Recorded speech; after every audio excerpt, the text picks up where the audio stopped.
que acontece, gente? Só para deixar claro uma coisa. Eu sei que muita gente fica frustrada, porque, nossa, o Visa Bullet está demorando e tudo mais, e para a pessoa que entrou ilegal e tal, e tem benefícios e tal. Vamos conversar um pouco hoje sobre vários aspectos disso, tá? Primeiro, a gente vai falar sobre o que de fato passou ontem, tá? Segundo, a gente pode falar sobre as implicações disso, como é que são esses processos, se existe alguma implicação para o EB2, se existe implicação para o Green Card por trabalho. Então, se você realmente conhece pessoas que estão aqui nos Estados Unidos, que podem se beneficiar disso, pode clicar no avião e mandar, porque é bem possível que a gente tenha, sim, benefícios para além do pessoal do DACA e para além daqueles que estão casados. Mas a gente vai chegar lá e eu vou discutir o porquê que eu acredito que tem possibilidade desses benefícios serem, sim, de fato, um cumprimento, tá? Vamos lá. É claro que sempre que tem notícias desse tipo, a gente vai ter opiniões divididas, né, doutor Guilherme? Assim, sempre aqueles, nossa, que bacana e tal, mas existe sim uma ponderação ali, um contraponto, talvez a pessoa fala, mas e quem faz tudo certo desde o início, tá tendo que esperar essa fila e etc e tal, enfim, mas vamos primeiro dar os fatos, né? Então vamos falar dos fatos. Qual é o fato, doutor Guilherme? Vamos lá. O que passou ontem, o governo anunciou, né, não tem decreto ainda, não tem uma data de início, se estima que vai começar a partir de julho, tá? Mas a gente ainda precisa ver o decreto presidencial, a Executive Order. Mas é uma ordem executiva. Vai ser por ordem executiva. É como se fosse uma medida provisória no Brasil, é isso? Não. Executive Order é um decreto. É um decreto presidencial. Aqui a gente não tem a ideia de medida provisória, entendeu? Porque no Brasil, a medida provisória é uma lei que o presidente já está fazendo, que depois vai ser aprovada no Congresso. Aqui não existe nada parecido. Então, o Executive Order, ele na verdade é um decreto. É algo que o presidente tem o poder de fazer e ele está regulamentando. Mas ele então também já pode implementar de imediato, mas a diferença é que não tem que ser aprovado por mais ninguém. Exato. Não, o Congresso não vai pegar e revisar. Deixa eu ver se... ele até pode, o Congresso pode passar uma Congressional Order para poder mudar uma Executive Order, isso ele tem poder, né, que nem o decreto legislativo no Brasil. Mas, vamos lá, o que passou? Primeira coisa, ontem foi anunciado, né, tanto pelo DHS quanto pelo White House, então a Casa Branca e o Department of Homeland Security anunciaram que eles vão mudar a regra do parole in place. O que é parole in place? Parole in place foi algo criado pelo presidente, tá, para poder dar a possibilidade, trazer uma legalidade a parentes de militares na época, né? O parole in place foi utilizado para parentes de militares. Então, quem tinha entrado pelo México e era parente de algum militar das Forças Armadas Americanas tinha possibilidade de conseguir parole in place para conseguir justamente trazer uma legalidade nos Estados Unidos e pedir outros benefícios dentro do país, como ajuste de status. Então, por exemplo, muita gente já ouviu falar, é verdade que um cidadão americano que entrou pela fronteira do México não consegue green card nos Estados Unidos? Sim, é verdade, não consegue green card nos Estados Unidos. Até então, casou com um cidadão americano. Até então, qual que era a exceção? Familiares militares, porque aí conseguia um parole in place e aí conseguia aplicar para o ajuste de status via Immigration Nationality Act, Section 245A. Conseguia aplicar. E aí, qual era o benefício? O benefício que ele já existe, tá, gente? A lei já dispõe que todo casado com cidadão americano, ou pai de cidadão americano maior de 21 anos, ou filho menor de 21 anos de um cidadão americano, é immediate relative. E o que é immediate relative? Significa que é o parente imediato. Tem direito sem fila, sem cota, é só o tempo de processamento e pode ter acesso ao green card. E nesses casos, né, todo mundo já sabe que perdoa trabalho sem autorização e perdoa tempo fora de status. Né? Então, a gente já sabe que isso é uma realidade. Não perdoa entrada sem status.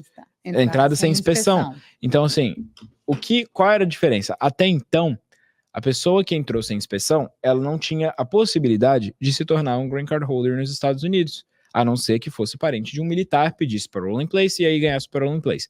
Né? Só quem tinha entrado com a inspeção, mesmo que tenha ficado legal, poderia pedir green card se tiver parentesco imediato com algum cidadão americano. Essa era a regra que sempre foi. O que o Biden fez foi, ele estendeu o parole in place para pessoas que entraram sem inspeção e estão casadas com cidadãos americanos da data de 17 de junho de 2024, ou seja, não vale, né? Entrar agora. E eu achei isso muito inteligente, no sentido de não incentivo. Não adianta, você entrou ilegal lá atrás nos Estados Unidos. Mas não adianta você casar agora. Corre agora e acha um casamento. Não adianta você ir casar agora, suspeitamente você casou no dia 18, dia 19. Não adianta, tá? A regra é clara.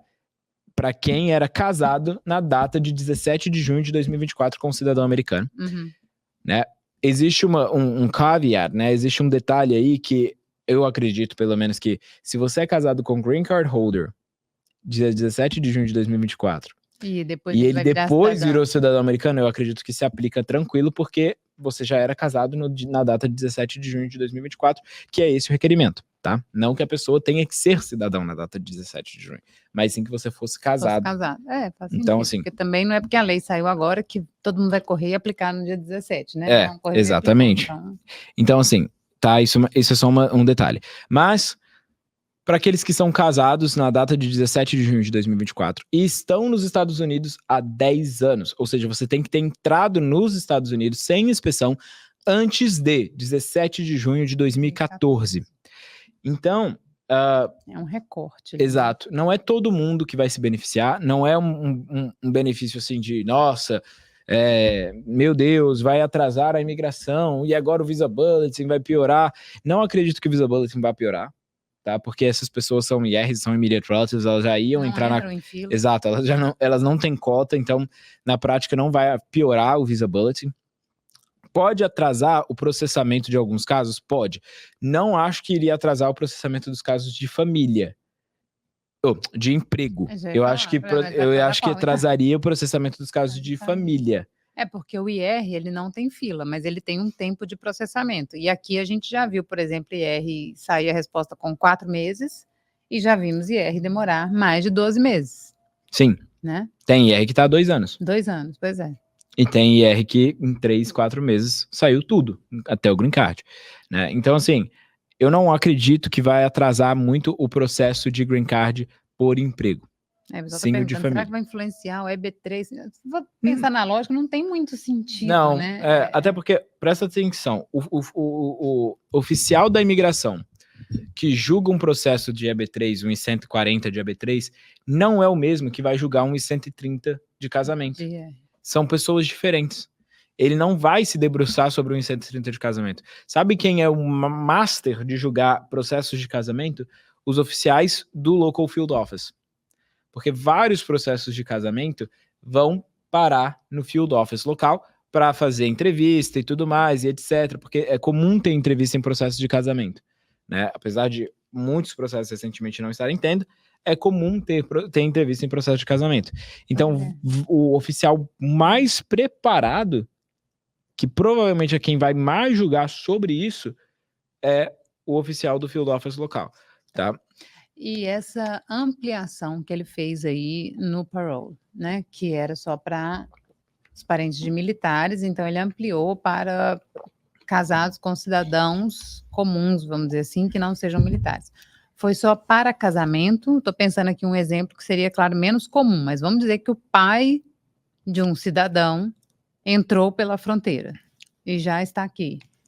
Aplicar o IR para que ele tivesse um green card, por exemplo, é uma possibilidade? Não, essa ampliação que ele fez casamento, para casamento. Para spouses of American citizens, e o filho desses spouses vão ser concedidos também. Então, assim, os filhos entram, mas a regra do, eu sou pai de um cidadão americano maior de 21 anos, não vai ter parole in place. Tá? Quem vai ter parole in place são os spouses, e os filhos desses spouses vão conseguir entrar junto também. Mas o pai de um cidadão americano não vai ter parole in place. Mas para os filhos vai valer aquela regra de presunção de adoção? Vamos dizer assim, o casamento teria que ter...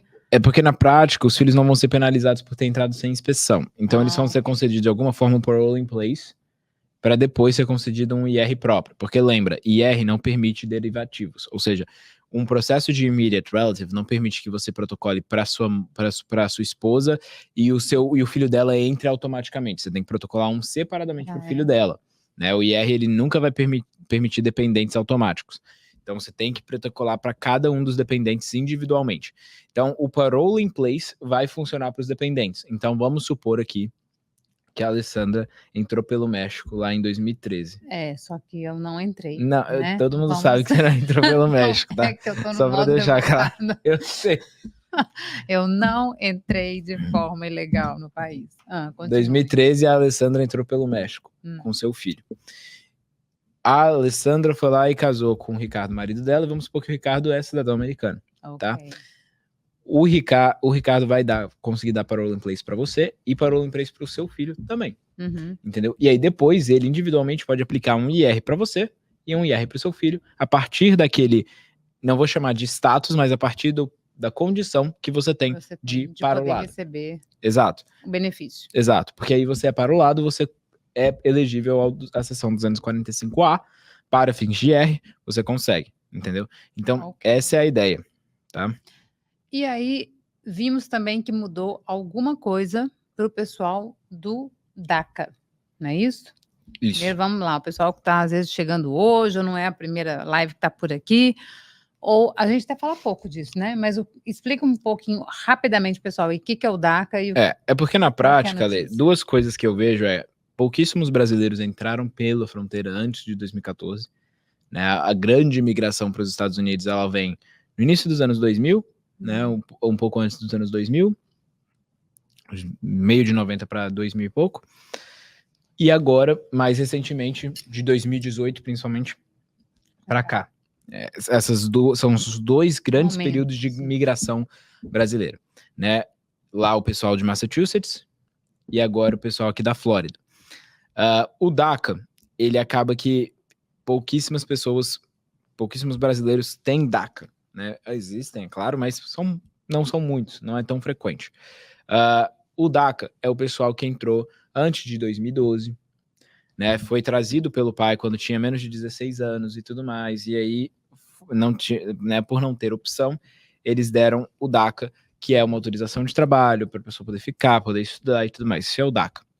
Só que o DACA, que foi muito celebrado lá em 2012, que foi quando ele passou, ele deixou a pessoa num eterno, tipo assim, ó... Indefinido. Exato. Você fica nesse eterno limbo, entendeu? Você tem autorização de trabalho, você tem a possibilidade de estudar, você tem até a possibilidade de pedir advance parole, né, para poder sair, dependendo da situação. Mas eu vou te deixar aí, né? Você não pode sair. Exato, você não pode sair em qualquer momento, não é como um advance parole de alguém que aplicou em 485, né? Mas eu vou te deixar aí parado, sentado e aguardando eternamente, porque você não vai ter direito a green card, você entrou aí legal, e é isso. Então, o DACA, apesar de ter sido uma medida revolucionária para aquele momento, né, de trazer alívio para vários adolescentes e crianças que foram trazidos para os Estados Unidos, então não tiveram opção, ele ao mesmo tempo não deu um fim, não deu não trouxe uma finalidade clara.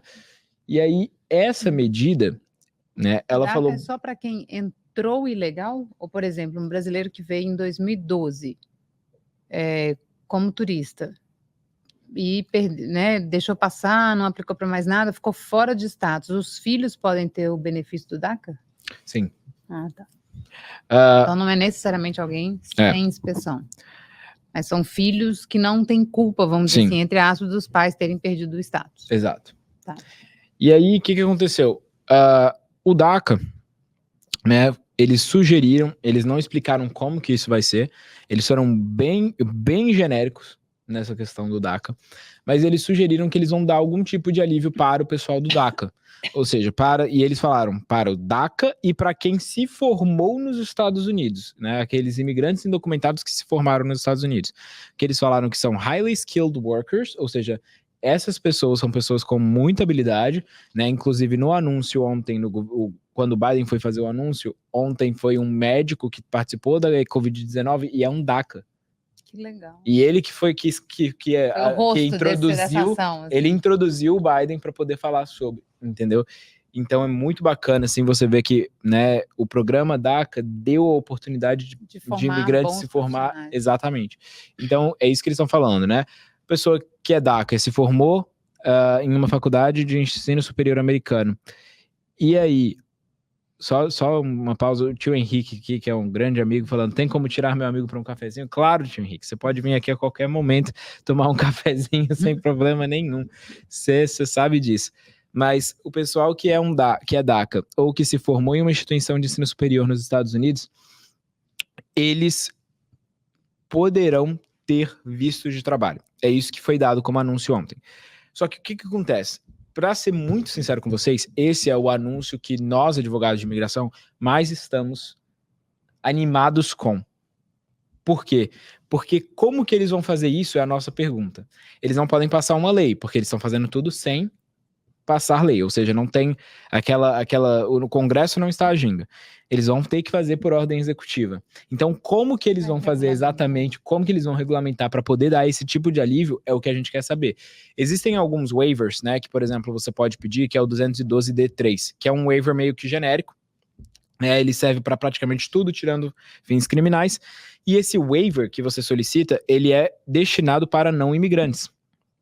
Ele não é para imigrantes. Então você não pode pedir esse waiver se você quer ter um green card. Você pode pedir esse waiver se você quer ter um visto de trabalho ou algo do tipo. Né? Um waiver 212D3 destinado para não imigrantes. Ele é um visto bem genérico. Um waiver bem genérico. E aí alguns advogados estão falando, será que eles vão então tornar o 212D3 como regra para quem tem DACA, para quem se formou nos Estados Unidos? E tem um outro ponto que aí é o mais interessante, porque se isso acontecer, vai afetar potencialmente muita gente que está hoje com status irregular por algum motivo de erro e tal, e não sei o quê, que é a possibilidade deles adotarem um entendimento de que uma viagem no advance parole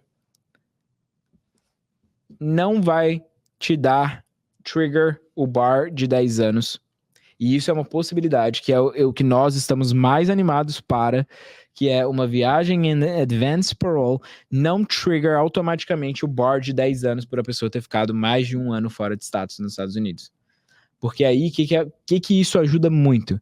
A pessoa que tem um advance parole concedido consegue fazer a entrevista dela consular e se beneficiar de visto de trabalho e potencialmente até de um visto de imigrante, porque ela não vai ter saído para os fins da lei que, né, daria o banimento. Que não vai ser considerado saída para esse fim. Traduzindo para o pessoal. Então, hoje, quem está no DACA, ele só poderia sair, vamos dizer, uma pessoa está doente, motivo, sei lá, né, fins terminais, vamos dizer assim, teria um parole muito específico para poder ir e voltar. Ela não tem hoje esse trânsito, vamos dizer assim. Então, se ela sai dos Estados Unidos, ela entra já com o banimento, é aplicado ali, porque ela saiu dos Estados Unidos. Ou seja, aqui ela não tem nenhuma penalidade sobre ela enquanto ela permanece aqui. Ela saiu, é como se ela desse ali a autorização para ser enquadrado no ban dele aí, por ter ficado fora de status, então... Só que ela consegue entrar sempre pelo DHS, ela consegue entrar. Por quê? Porque ela, né, o Matter of Yarabali protege o fato dela ter ficado fora de status e ela, como se ela nunca tivesse saído. Para o CBP e para o USCIS, é como se ela nunca tivesse saído. Para o Departamento de Estado... eles declaram o ban. Você tem um ban de 10 anos. Então, isso é o que eles fazem hoje. Então, né? Assim, internamente não seria o problema. A questão é que lá ela não teria como aplicar um processo consular para ter o benefício de uma aplicação consular. Exato. E aí, se, né, a gente não sabe, vamos ver o que eles vão fazer. Estamos aguardando as cenas dos... a gente está aguardando essa regulamentação desse benefício para os DACA, para a gente conseguir entender qual é a forma que o governo vai utilizar para poder aplicar esse benefício, principalmente do DACA. Porque se ele aplicar o benefício de... né, eu até tenho um advogado de imigração que foi ex-presidente da AILA, e eu vou ler aqui o que ele escreveu, eu achei excelente, até curti, a gente participou de palestra, conversamos na AILA, foi bem bacana. E agora tá assim, tá conversando com os ídolos, com os caras que ele admira. É hora que você conversar com os outros que você não admira. Né? É verdade. que não entendem nada e querem pagar quem entende muito. Mas, enfim, ele até tweetou aqui, ó. Deixa eu ver se eu consigo encontrar.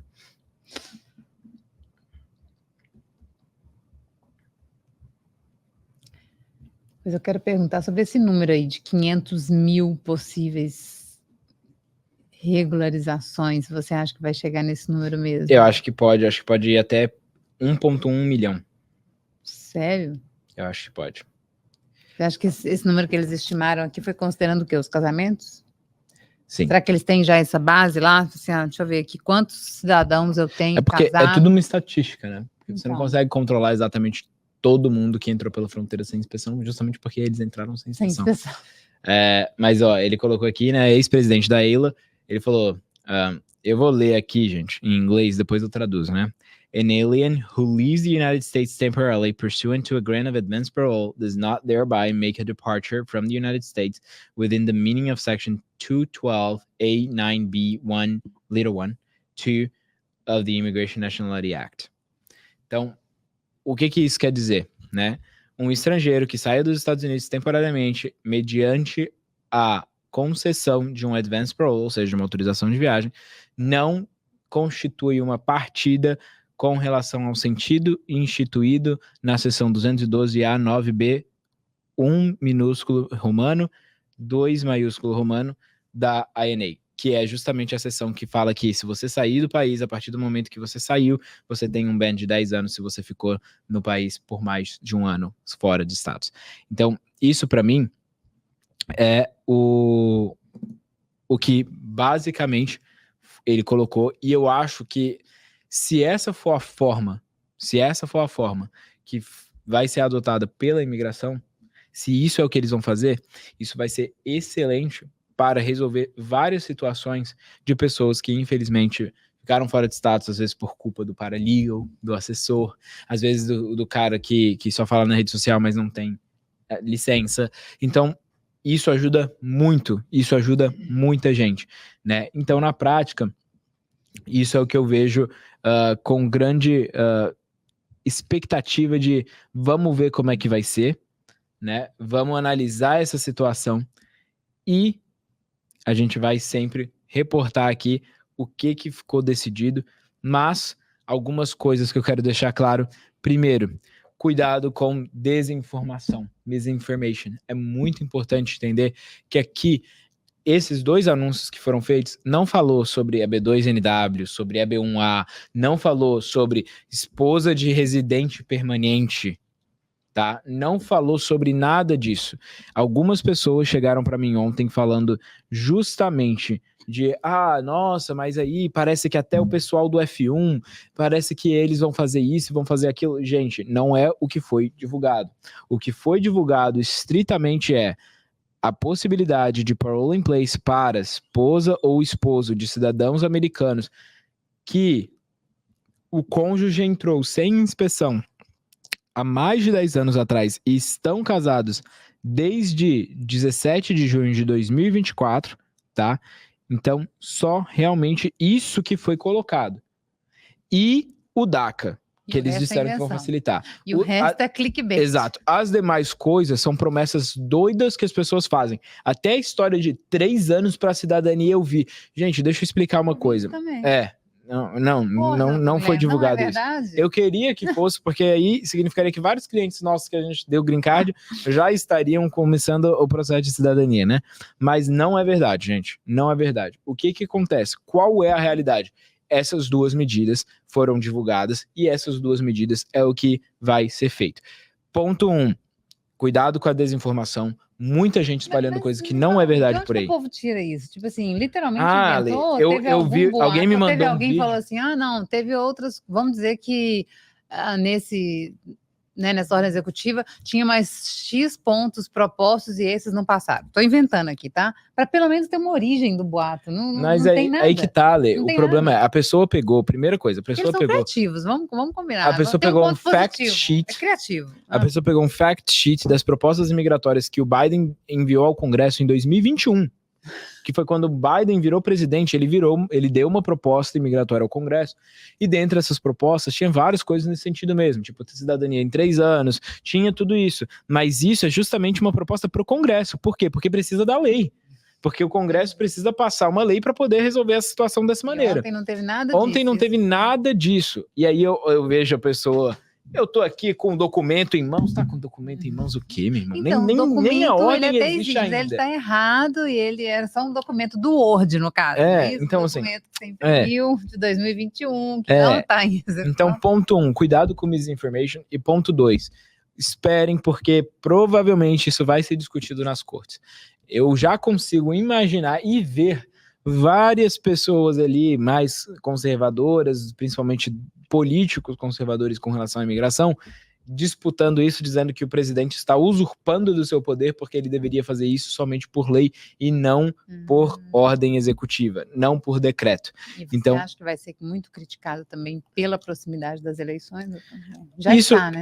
Isso para o judiciário, ele não vai se meter. Ele não vai falar, ai, nossa, tá próximo das eleições. Você não podia ter feito isso. Não. Isso não vai ser até a lei. Exato.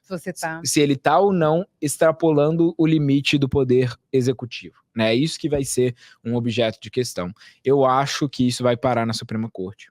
Tá? Eu acho que isso vai parar na Suprema Corte. Eu acho que um juiz vai dizer não, e aí, na minha visão, uma corte de apelação vai falar sim, e a Suprema Corte vai ter que tomar uma decisão final. Na minha visão, é isso que vai acontecer, tá? Mas eu já consigo imaginar, já consigo ver, já consigo até imaginar quais são os juízes que vão ser colocados ali, meio que quase propositalmente para poder julgar uma ação dessa. Então, não é o final da reta. Ainda vamos ver se vai sobreviver. Então, cuidado, pessoal, com as informações aí, com gente que está até com o documento na mão, que está falando, às vezes, o que você quer ouvir. Eu também gostaria muito de ouvir essa notícia aí, por exemplo, da cidadania com 3 anos, né? Mas não é o caso. Então, o que nós temos de concreto é isso, doutor Guilherme. Mesmo assim, ainda nem sabemos o como, né? Assim, a parte do parole in place, eu acho que ela está muito bem definida já. Eles já deixaram claro como é que vai ser, que é parole in place, eles já colocaram isso. Vai ter um formulário da USCIS para poder pedir parole in place, então, isso já está certo. Quem se enquadra nesse quesito já pode começar a trabalhar a se preparar. Mas, no caso do DACA, principalmente, eles não deixaram nem um pouco claro exatamente como que eles vão fazer isso. Né, se vai ser por meio do Grant of Advance Parole, que é o que a gente quer, que é o que nós advogados mais queremos, né, é justamente o Grant of Advance Parole, mas a gente não sabe se essa vai ser a situação ou não. O que a gente sabe hoje, especificamente, é que nós temos essas duas realidades, parole in place para cônjuges de cidadãos americanos que tenham mais de 10 anos nos Estados Unidos, e o DACA. Essas são as duas coisas que nós sabemos como realidade. Vamos continuar analisando. O decreto ainda vai ser publicado. O decreto não foi publicado. Quero deixar isso muito claro. Não temos o texto ainda. Não temos o texto do decreto. Então, que documento é esse que essas pessoas estão segurando nas mãos, meu Deus? Ainda falam. Não temos. Fica até o final da live. Escutei isso também, tá? Fica até o final da live que vai ter novidade pro pessoal da B2NW. Oi? Clickbait ao vivo. Não tem. Falado, você pelo que foi anunciado ontem, não tem novidade para o pessoal da B2NW. Pode ser que a questão do DACA, porque eles falam que isso é do interesse nacional.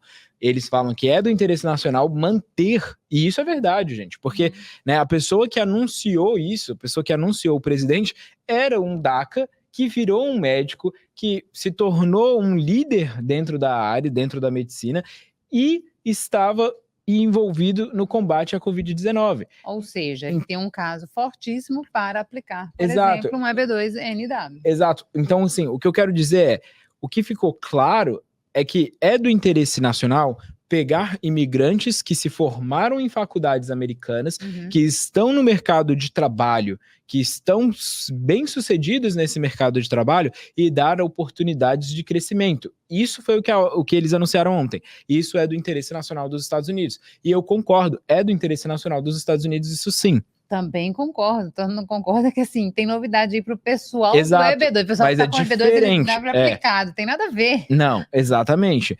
O pessoal do EB2NW ou tá EB1A... no Brasil, esperando o processamento dos 140 dele, ó, fica até o final da live que tem novidade para você. Não, infelizmente não tem. Então assim, o pessoal do EB1A ou do EB2NW pode ser que eles se beneficiem de alguma forma dessa questão que eu falei, né? A seção 212D3 cria um waiver específico, né?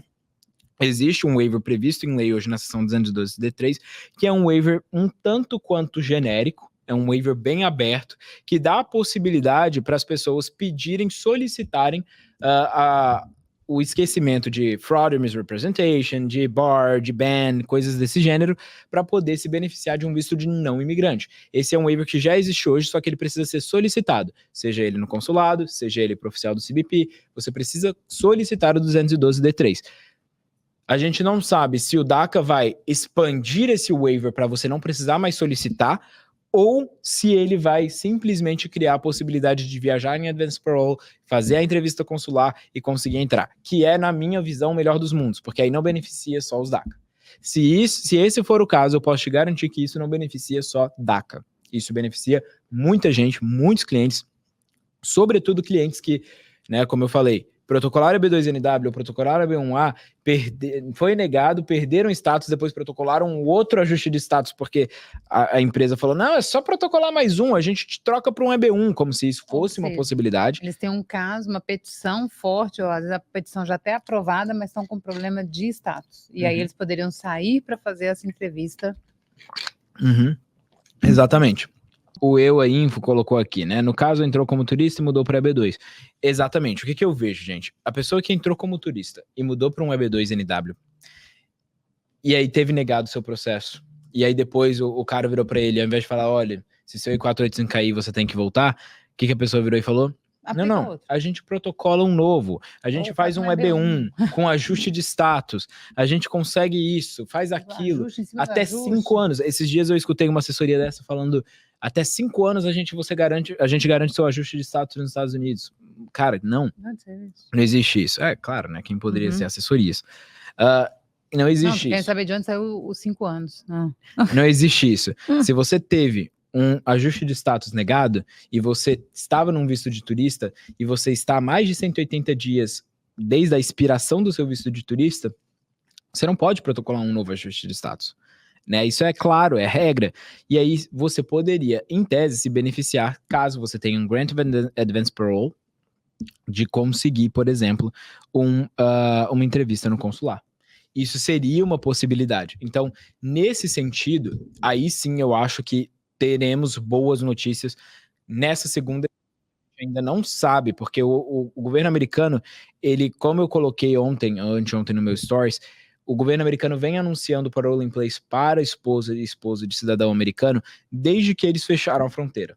Eles já falaram que eles iriam anunciar alguma medida benéfica para os cônjuges de cidadãos americanos que entraram pela fronteira há mais de 10 anos. Isso já era sabido. Desde que eles fecharam a fronteira do México, eles já tinham avisado isso. Agora, o que a gente quer ver, o que a gente está buscando é essa segunda etapa, porque essa segunda etapa foi algo que eles desenvolveram nesses últimos dias, que é a possibilidade, né, de alguém que está nos Estados Unidos ilegal conseguir consulado, pegar algum tipo de visto para trabalho ou até mesmo para imigrante. É isso que a gente quer ver. A gente quer ver o desenvolvimento dessa regra, que ainda não está claro, para a gente poder vir aqui e dar as boas notícias de, olha, pessoal, excelentes notícias, temos então o desenvolvimento de uma regra clara. Mas a desinformação já está comendo solta. Eu já estou ouvindo pessoas falar de várias coisas que não existem. Tá? Que não Aliás, existem. O pessoal está caloroso aqui no Instagram, tem inclusive discutindo entre eles com divergências de opiniões, mas a pergunta aqui, que segundo eles é o que eles realmente querem saber, é o seguinte: a emissão de tantos novos green card pode atrasar ou impactar o Visa Bullet para quem está esperando um processo consular? Na verdade, o Dr. Guilherme até já falou isso aqui um pouquinho no início da live, gente, mas vamos lá, a gente vai chegar nas perguntas ainda. O que acontece? Primeiro, Visa Bulletin não vai atrasar por conta disso. A gente já, não vai. O Visa Bulletin exemplo, com tá certeza. Muito mais relacionado à quantidade de green card disponível, não é isso? E Exato. ajustar a fila para se adequar à quantidade de benefícios que eu tenho para dispensar do que com a quantidade de processo que eu estou tratando. Exatamente. Não é isso? Visa Bulletin não vai atrasar por causa disso. Por quê? Porque essas pessoas que vão se qualificar para esse processo, elas fila. são immediate relatives de um cidadão americano. Então não tem fila e não tem cota. Então não vai atrasar o Visa Bulletin por causa disso, tá? Esse é o primeiro ponto que você precisa entender para não ser confundido. Segundo ponto, que aí sim pode ter algum tipo de questão. Como vai ficar o tempo de processamento dos demais casos? Primeiro, I-140, eu não acho que vai ter problema. I-140 é o quê? Green Cards por trabalho. Então, é B1, é B2, é B3, é B4 mais ou menos, mas é B5 principalmente. Você provavelmente não vai ter um impacto muito grande. Por quê? Porque eles tratam I-140. Porque eles tratam I-140, são oficiais que estão no Texas, são oficiais que estão em Nebraska, não são oficiais que tratam normalmente de processos de família. Quem que trata de processos de família? Vamos deixar claro, quem cuida de processos de família? Em geral, quem cuida de processos de família é o National Benefit Center, que são todos os field offices da USCIS ao redor dos Estados Unidos. O processo de família é o mais comum de ter entrevista. Então, o oficial de adjudicação aqui de Orlando, ele está muito mais familiarizado com um processo de família, com o I-130, com o I-485, do que com o processo de AB2NW, com o I-140, com o I-485. Muito mais familiarizado com família. Então, na minha visão, a probabilidade de atrasar processos de emprego é mínima. Não acho que vai haver um atraso significativo para EB2, não acho que vai haver um atraso significativo para EB3, não acho que vai haver um atraso significativo para EB1. Para vistos de família, pode ser que haja, porque a gente está falando de potencialmente milhares e milhares de aplicações que vão entrar de uma vez para o workload da imigração, caseload da imigração, que a gente já sabe que não é baixo. Então, assim... Então, já respondendo a pergunta da Hebe Miranda, como fica a cota anual dos green cards com esses 500 mil? O Dr. Guilherme acabou de explicar. Se a gente está falando das aplicações por IR, ou seja, são os vistos de casamento com o cidadão americano. Se essa pessoa entrou sem inspeção e agora ela tem direito a essa aplicação, ela está casada antes aí de 17 de junho de 24 e ela está aqui há mais de 10 anos, então eu posso aplicar, me enquadrei. Ela vai dar entrada no IR. Se mais a cota do EB2 é 60 mil, mas outros 60 mil entraram com o IR. Não tem nada a ver, porque o IR não entra na cota anual de green card, nem green card de trabalho, nem green card de família, porque eles são parentes imediatos, ou seja, eles não entram nessa conta. Então não tem cota, não tem limite, não tem fila, não tem data, se está current, se não está current, ok? Então nisso aí não muda. Na questão do DACA, esse exemplo aí do médico que você deu, aí ok, ele vai entrar, então, se ele vai pleitear um EB2NW, né, e aí ele vai entrar lá, vai fazer entrevista lá no consulado, então assim, simplesmente seria um aumento de aplicações, também não tem relação ali se vai ter alteração na cota, correto? Sim, exatamente. E outra, pessoal, eu tô vendo aqui a polêmica que tá surgindo no Instagram, principalmente sobre... né, o fato do... Quem faz tudo certinho só se lasca, e o cara entra pela fronteira e agora... Gente, eu só quero deixar uma coisa clara. Eu entendo a indignação para quem tá esperando o Visa Bulletin e tudo mais e tal. Eu não vou entrar nessa que alguns aqui estão falando de... Não, mas aí a pessoa fala que vai ser B2NW e vira Uber. E eu não vou entrar nessa, tá? Mas o que eu falo é... Eu não acho, sendo muito sincero, eu não acho que alguém que entrou sem inspeção, tá nos Estados Unidos desde antes de 2014, casou com algum cidadão americano e não ganhou benefício nenhum por isso, e está aqui há 10 anos ou mais, tendo que, né, se virar, trabalhar em coisas que provavelmente não tem acesso, como empresas grandes, não consegue acesso a esse tipo de empresa, não tem acesso a uma vida boa, a pessoa tem que ralar pesado para conseguir ter algum tipo de rendimento para poder trazer sustento, para poder trazer essas coisas e tudo mais.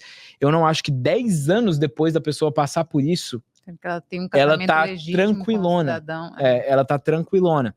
Até porque, tirando os indianos e chineses, ninguém tá esperando EB2NW há 10 anos. Né? Se você tem um EB2NW aprovado, por mais que demore 1, 2, 3 anos no máximo, você não vai estar esperando 10 anos para o seu EB2NW. Então, assim, eu entendo, né? Eu realmente entendo o que muitos estão pontuando de, mas eu acho que é injusto e tudo mais.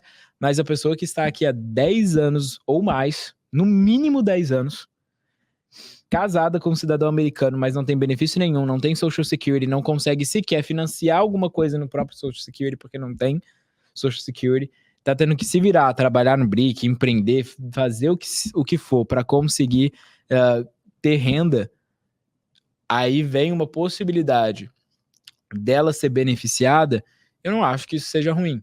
Inclusive, um dos requerimentos é mostrar que a pessoa está fazendo as coisas, como, por exemplo, pagar imposto de renda, não ter condenação criminal alguma. Todos os aplicantes desse benefício passarão por um background check. Isso ficou claro ontem. Então, assim, naturalmente não são pessoas que têm índole ruim.